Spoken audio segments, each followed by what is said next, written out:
Hello, everyone. So today we have three of us on the walrider project. Welcome, Evan. Hey. Welcome, John. Howdy.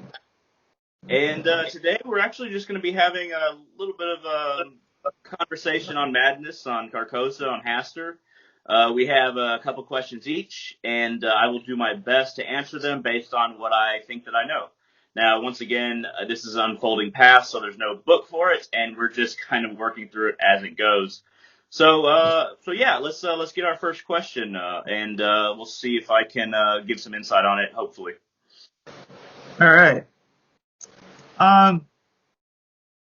So my first question is madness genetic? So it depends. So, for instance, I have genetics. Schizophrenia is genetic, but there's a few different. So, one spiritual journey. I believe in reincarnation. It's okay if y'all don't, but one spiritual journey. One is disposed to a certain frequency of consciousness and a certain frequency that has attributes. Some of our paths are harder than others. So it can be genetic ways. It can be physically genetic for our physical bodies, which also ties into spiritual or astral bodies. But it can be a predisposition with our astral bodies. And so there's, in essence, I kind of view two different genetic strands, not just like the literal two, but like the astral and the two physical weaving together to create a certain predisposition to madness or to working with madness. And the whole point of that is to learn how to use it. Not necessarily learn how to destroy it, but learn how to use it. And that's the purpose of the project.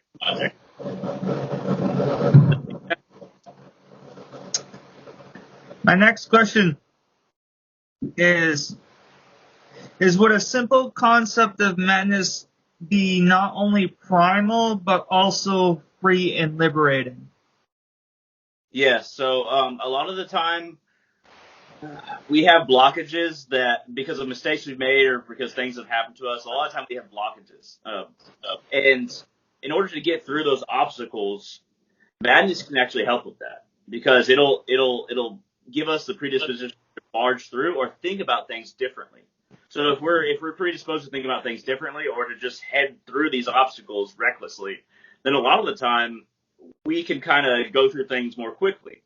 Now, some of the time it makes it much harder to go through things, but overall, as far as what I've experienced, if we learn how to use madness, it's much easier to get through the obstacles that you could say the average person has in their lives or their spiritual makeup or their path, whatever it is. So honestly, yeah, that totally makes sense to me. Does that make sense, Evan? Oh yeah. Excellent. All right, John, what's your first question?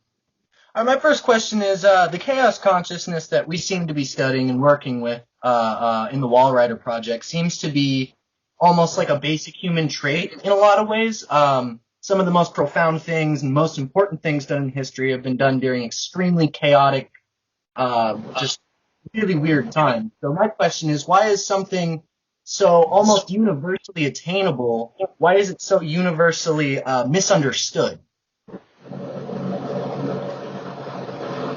The great thing about studying history is that you get a perspective on when this happens, and it happens periodically. There's no like solid point of history where it's like everything was not chaotic. Yeah. A part of me thinks that chaos, both within oneself, but also in the world at large, the grander consciousness or also the grander subconscious where the chaos is. Because the grander subconscious is where the need for chaos, then the subconscious is drawn from that when that need arises. So chaos is in the North Pentagon, in the sense that nothing would move forward or happen without it. Nothing would progress. It would stay stagnant. In a way, nothing would move forward and become more ordered without chaos, without a reshuffle. Because otherwise, human life, this society is completely stagnant. Does that make sense? Yeah, absolutely. Absolutely. Excellent. And oddly enough, my second question was one that Evan brought up about basically chaos being a more primal, liberating thing. So yeah, you answered that one really clearly for me too with Evan's question.